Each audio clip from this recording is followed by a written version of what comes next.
Tonight, I ask all Americans to commit themselves to the American values for which Charlie Kirk lived and died, the values of free speech, citizenship, the rule of law, and the patriotic devotion and love of God. Charlie was the best of America, and the monster who attacked him was attacking our whole country. An assassin tried to silence him with a bullet, but he failed because together we will ensure that his voice, his message, and his legacy will live on for countless generations to come. Today, because of this heinous act, Charlie's voice has become bigger and grander than ever before, and it's not even close. May God bless his memory, may God watch over his family, and may God bless the United States of America. Thank you. This is my video update on this Thursday afternoon, September the 11th, coming to you from Nicosia, Cyprus. Let's talk about some news. And we are going to start things off with the assassination of Charlie Kirk. And this was a political assassination. I don't think there's any doubt about that. Charlie Kirk was a husband, a father of two little children. He ran Turning Point USA. I believe he founded Turning Point USA and grew it into a political force in the United States, an organization that played a big role in turning out the college vote, the young adult college vote for Trump. And he was also a podcaster, political commentator, and yesterday he was at an event. I believe it was in Utah, and there was quite a large turnout at this event. It was an outdoor event, and he was shot. He was clearly assassinated at this event, and the images that came out of this event, this assassination, they were pretty shocking. A lot of people attending the event, and of course they all had their mobile phones with them, and so there was a lot of video footage that came out from this assassination, and it was bad. It was really shocking, really bad, and really sad to see for his family, for his wife, for his children. So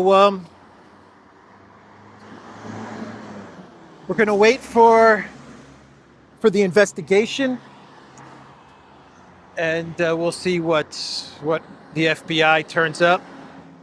They had someone in custody very early after the shooting started. They grabbed someone, but that wasn't the shooter. And then there are reports that the authorities, they apprehended a second suspect, but he was also released. The first suspect was released. The second suspect was also released. And the FBI is saying that they have some very good leads as to who was the shooter. Some people say it was a professional. It had to be done by a professional. I've read other analysis which says it wasn't someone who was a beginner. It wasn't someone that didn't know how to fire a gun, fire a rifle, but you didn't need to be a professional either. That's some different analysis that I've read. So I've heard from people say this had to be professional. It had to be more than one person. There had to be some people giving signals to the shooter, to the sniper. Some people say he was on the roof. There's video footage of someone on one of the buildings, the roof of one of the buildings, and this person was moving around the buildings. But I've also read other analysis which says the height of the building and the tent covering would have made it to be a very difficult shot. And you have the other people who say this may not be a professional assassination at all. So I mean, it's too difficult to speculate at the moment. I think so. We're going to have to wait for the investigation, and no doubt about it, they are going to find the person, because you just got to believe that there's a lot of cameras and surveillance in the area. I mean, how could there not be? It's a university. So I'm kind of surprised that it's taken this long to find the person. Maybe this is normal. Maybe it takes more than 24 hours or so. But you would think that they've got all the surveillance footage, and they would have been able to work out who it was, if it was one person or if it was many people. So I don't really have anything else to say about this. I mean, it was shocking when it happened. It was shocking to watch the video footage, and you know, this is a big event, a tragic event in the United States, and for the United States, because this was without a doubt a political assassination, and it's been a very violent couple of weeks, man. Very violent couple of weeks. And so you just get the sense that this has really shaken the U.S. That's the sense that I'm getting. So that's the news with Charlie Kirk. I don't think I have anything else to add. There are some reports which say the FBI believes this could have been part of a foreign intelligence operation. Who knows if you can believe that? The European Union, the Parliament in the EU, they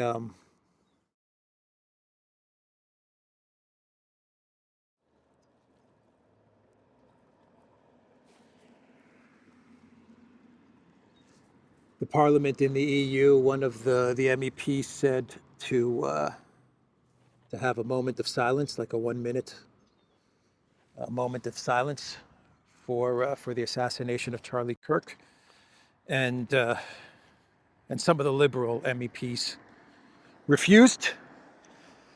And I think that really highlights what's happening right now, the anger that we're seeing from, let's say, the America First right. I would say actually the America First, the right, as well as the traditional left. There's a lot of people of the traditional left who are very saddened and upset about what has happened. And then the other side, which is, I would categorize it as, say, the globalists. A lot of people say they're the liberals or they're the left. I don't think so. I mean, I would categorize the people that are posting videos and TikToks celebrating this event as the globalist side of things. You know, I just don't see things in left and right that much anymore. I see things in terms of people and the globalists, the deep state. I don't know. I think that's the war that we currently have going on. So when you have like MEPs, say in the EU Parliament, who don't want a minute of silence, refuse a moment of silence, I think you're not talking about liberals, you're talking about globalists, right? of which the EU Parliament is full of globalists, deep state, whatever you want to call it. Anyway,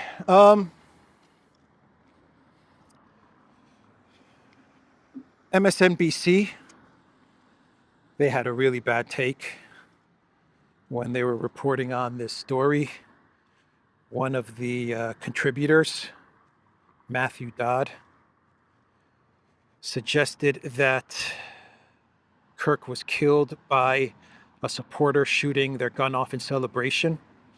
MSNBC's president was forced to apologize for what was described as insensitive remarks, and I believe that Dodd, as a contributor, was later fired.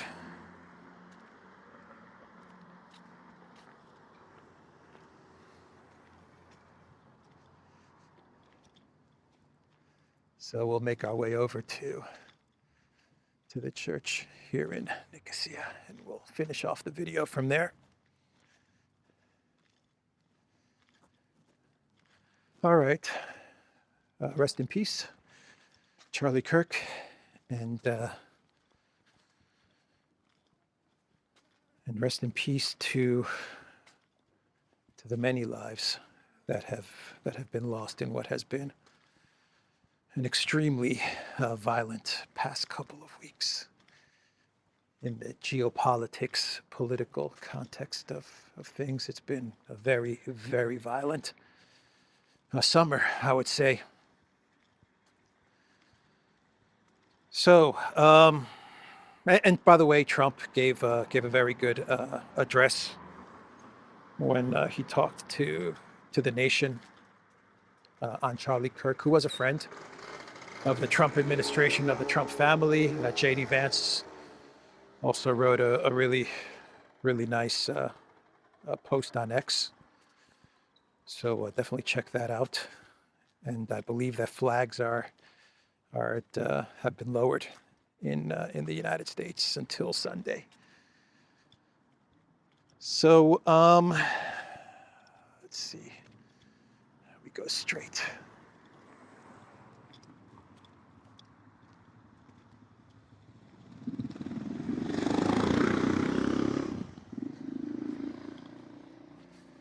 So let's turn our attention to the story that is unfolding in Poland with the Russian drones, right? We got that story to talk about. And so it looks like after a good 24 hours since the alleged Russian drones being shot down over Poland event happened, that this may be, just may be, shaping out to be some sort of a false flag. So I think the correct analysis now, as far as what's going on, from everything that I've read and all the evidence that I've seen, it does look like what happened was that these Russian drones, which were decoy drones, Gerbera drones. These are decoys and recon drones. They're not attack drones or anything like that. They're simple decoy drones, and a bunch of them were over Poland, and the Polish Air Force, as well as the NATO Air Force and the Romanian Air Force, they shot these Gerbera drones down. I've heard counts of between 5 and 9. Sikorsky, thank you, USA Sikorsky, the foreign minister of Poland, was talking about 13, I believe, either 13 or 16 of these drones in Polish airspace.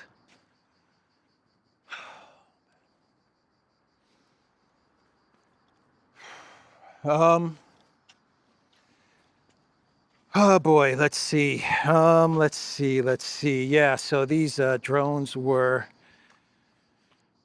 knocked down, were shot down by the NATO Polish Air Force, and Poland, and the NATO collective West without the United States, I would say. That's how I would describe it. They started talking about how this was a Russian attack on Poland and that these drones were Russia's way of testing out Poland's air defenses and NATO's responsiveness and stuff like that. And that's all nonsense, man. What looks like happened is that these drones, one of two things, man. Either these drones were knocked off course through jamming and electronic warfare and they ended up over Poland, or that these decoy drones were not fired from Russia. They're Russian drones, the Gerbera Russian drone. When you look at the photos, there's no doubt about that. But perhaps the drones were not launched from Russia. Perhaps these drones, which Russia uses in swarms as it launches drone attacks into Ukraine, Russia uses these Gerbera drones mixed in with the other drones, the Geran drones and the other attack drones. They mix it in so as they can act as decoys and deplete Ukraine air defenses. These drones, when they serve their purpose, if they're not shot down by air defenses, what happens is that in a drone swarm, they just land wherever they were moving towards, right? So if they were launched towards Ukraine, what might have happened is that over the years, Ukraine collected a bunch of these Gerbera drones, and what they might have done is that they might have just put an engine and a propeller to these drones, right? And Zelensky just spun the propeller, started the engine, and these could have been sent to Poland because the Russian Ministry of Defense, they put out a statement and they said, look, these drones, these decoy drones, there's no way that they could have made it from Russia to Poland. It's just too far. These drones have a range of 700 kilometers. And so we're not questioning that these are Russian drones. These are Russian drones. But what the Russian Ministry of Defense was alluding to is that these drones must have been launched from somewhere else because it's just out of range for them to have been launched from Russia. And so the Russian ministry actually said in their statement, and it's a short statement, I'll read it to you.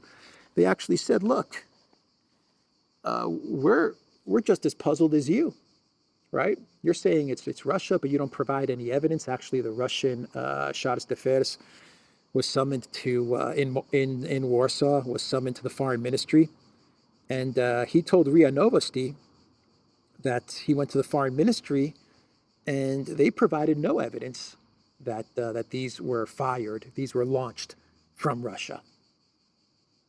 Zero evidence that these came from Russia. And then you have Belarus also talking about drones in Belarusian airspace, and they were trying to knock them down, and then they were warning the neighboring countries that there are drones in the region. So just keep an eye on those drones. They're decoy drones, so no problem. But they were shooting them down. They warned the neighboring countries that there are these drones in the skies, and so it does look like the Russian Ministry of Defense said, look, let's talk. Our military will talk with your military, Poland, and let's try to figure out what happened. That was their statement, their message. that they put out yesterday. Last night, the armed forces of the Russian Federation delivered a massive strike with long-range precision weapons on Ukrainian defense industries. There were no plans to target objects on the territory of Poland. The maximum flight range of the Russian UAVs used in the strike, which allegedly crossed the border with Poland, does not exceed 700 kilometers. Nevertheless, we are ready to hold consultations on this matter with the Polish Ministry of Defense. I mean, this statement alone, in my opinion, rules out deliberate Russian involvement, that this was some sort of Russian attack or some sort of Russian operation to test out Poland or NATO's readiness. I mean, that statement right there says it. Says all you need to know, right? The range is too far, but let's hold a consultation and figure out what happened. Of which Poland is not going to take them up on this. They're going to say no. They've already put out the narrative. They've already passed judgment. They've already got their story together.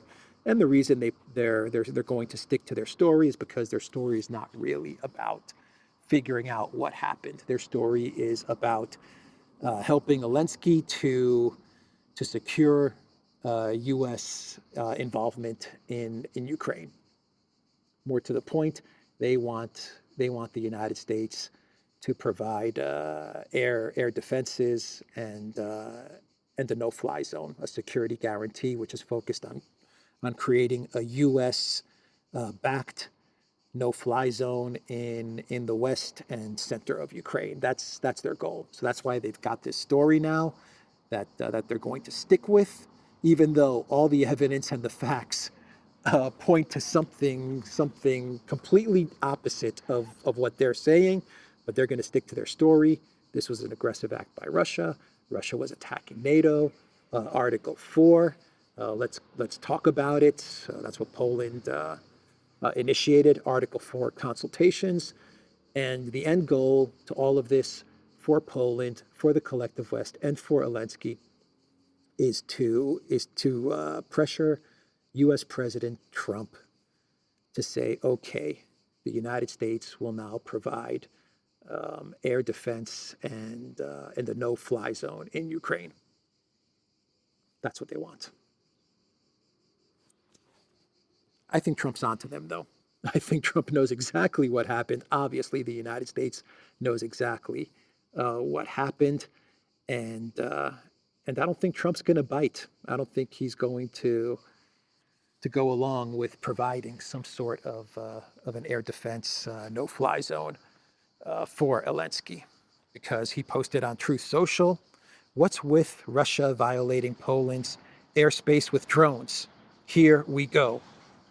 Exclamation mark. When you read that post from Trump, there's no doubt about it that Trump is saying, come on, guys. Here we go again with another type of false flag. That's the impression that I get when I read this message from Trump. It's basically Trump saying, stop it.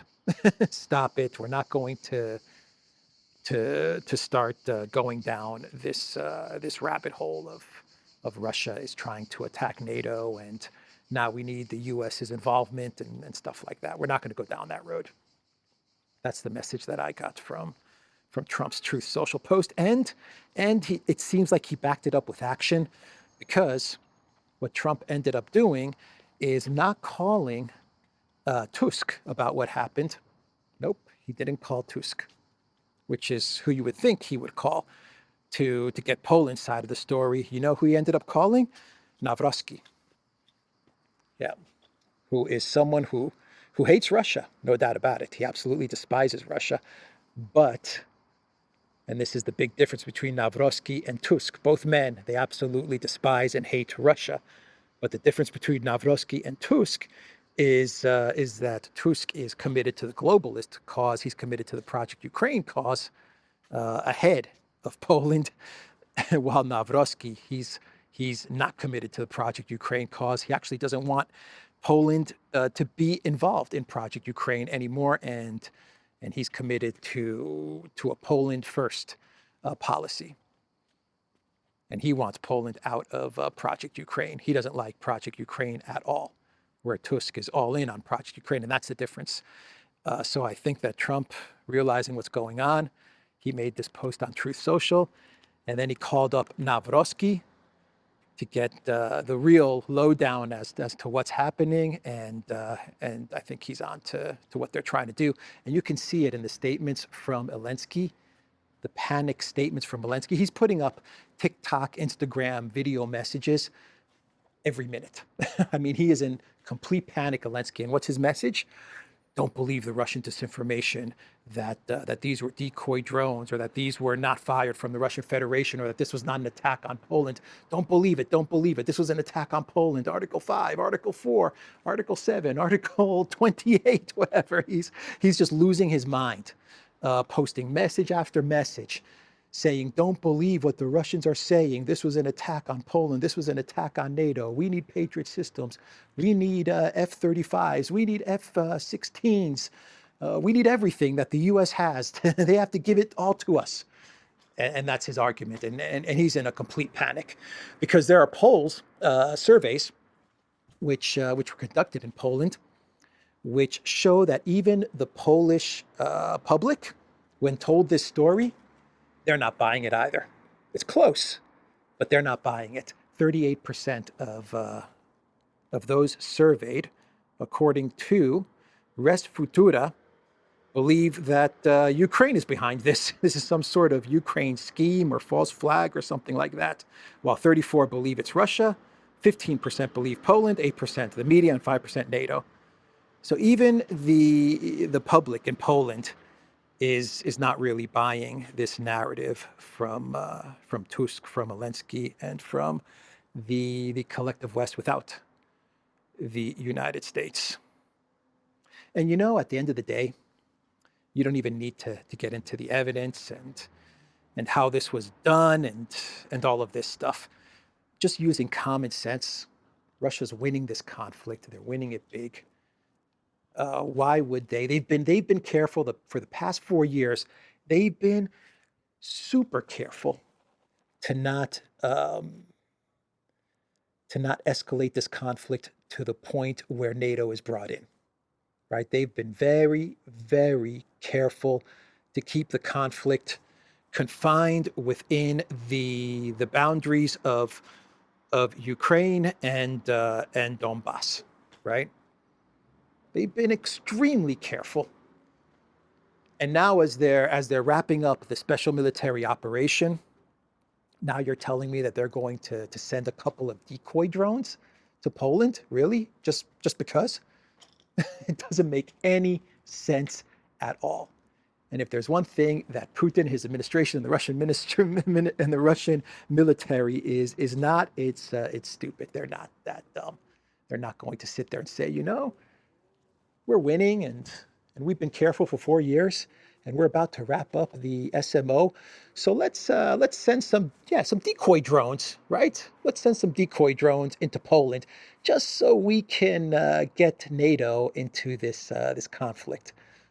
So we can escalate, even though we haven't escalated beyond the boundaries of the conflict for the past 4 years. Let's do it now. Doesn't make any sense at all.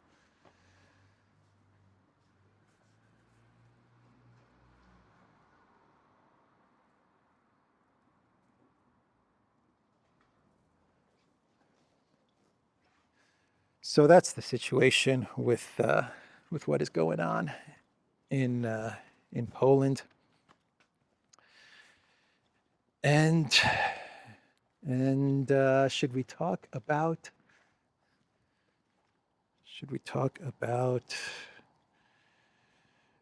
Ursula's State of the Tatters speech? Because after her State of the Tatters speech yesterday, Ursula is now facing 2 no confidence votes. One group that wants a no confidence vote in the EU is coming from the left, and the other group that wants a no confidence vote is coming from the right. And what they are saying, both groups, is that Ursula is incompetent. You don't say. Come on. Come on. She's completely wrecked the European Union.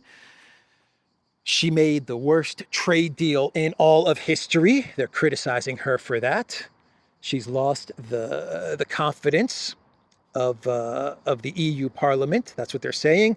And the group on the left is even saying that Ursula was unable, unable to stop the genocide in Gaza. And they're saying that she was reluctant and unwilling to stop what was happening, and she showed a lack of leadership. And now they're calling for a no confidence vote. Not looking good for Ursula. Her ineffectiveness, she is being criticized for her ineffectiveness in stopping the Gaza genocide. This is from the group on the left. And they got very upset with Ursula because during her State of the Tatters address, she said that the EU would seek, that's a key word, the EU would seek sanctions against Israel and another key word, partial trade suspension. And this set many MPs on the left, this set them completely off. They were like, this is crazy, Ursula. You're talking about partial trade suspension, and maybe you're going to seek some sort of sanctions. We get what kind of language you're using, Ursula, and then they called a no confidence vote. So Ursula's in trouble. She'll probably win the no confidence votes because she's got her party in Europe very loyal to her, but still, this is going to be the third. She's going to go from 0 to 3 no confidence votes in the span of like 2 months, right?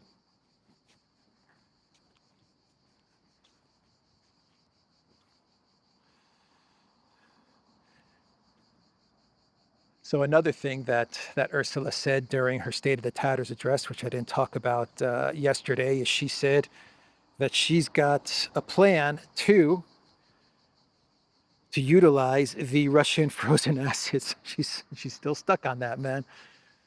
They're not going to leave that money just sitting there, frozen, right? Frozen, seize, not freeze.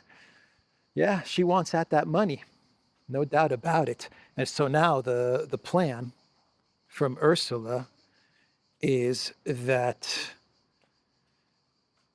she is going to put together a reparations loan for Project Ukraine, which will come from the Russian frozen assets. Oh, man, there's nothing left in those frozen assets, is there?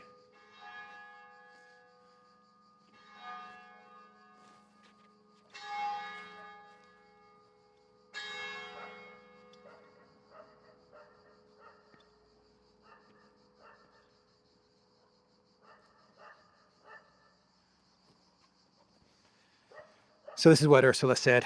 With the cash balances associated to the Russian assets, we can provide Ukraine with the reparations loan, von der Leyen claimed, noting that the assets themselves will not be touched and that the risk would have to be carried collectively. Ukraine will only pay back the loan once Russia pays for the reparations, she said. The money, van der Leyen added, would fund Kiev's military and ensure the security of the civilian population. Right. Ukraine will only pay back the loan once Russia pays for the reparations, which is basically code for saying that money's going to be gone, right? That money is, forget about it. See you later, disappeared. And then she says that the risk would have to be carried collectively. The risk of the loan would be carried collectively. Yeah, that's not going to end well. The reparations loan from Ursula. That's her latest and greatest bright idea for dipping into the Russian frozen assets, which when everything wraps up, when all of this wraps up, and Russia finally gets access to to that bank account or those assets or that suitcase full of cash, whatever you want to call it, it's going to be empty, man. It's going to be empty and full of IOUs. Yeah. By the way, Ursula also said that it's time to move away from unanimous voting in the EU. She is now pushing for the voting in the EU to be based on majority. As it is right now, all 27 member states must agree for decisions to pass in the European Union. Ursula wants to get rid of this process, and she wants to make it a majority vote in order to pass things in the European Union. And this would basically sideline countries like Hungary and Slovakia, which don't agree with a lot of Ursula's schemes and plans and grifts and funds, right? She's really good at creating funds. Yeah, so you take away the unanimous part, and with that you remove the headache of a Hungary or a Slovakia veto. Anyway, I'm going to do a clown world now, and we're going to wrap up today's video. And this will be a quick, simple clown world. We go back to the Russian drones over Poland. And we have a story here from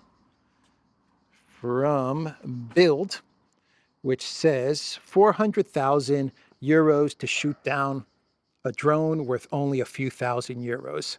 NATO has confirmed that 3 UAVs were downed by 2 F-35 fighter jets. Yeah, 400,000 euros to shoot down decoy recon drones that, from my understanding, cost around 5,000 or 10,000 bucks. Yeah. Money well spent, NATO and Poland, huh? Anyway, that's the video, everybody. theduran.locals.com. We are on Rumble, Odyssey, BitChute, Telegram, and Rockfin. Go to the Duran shop, pick up some merch, like what I'm wearing in this video update. There is a link in the description box down below.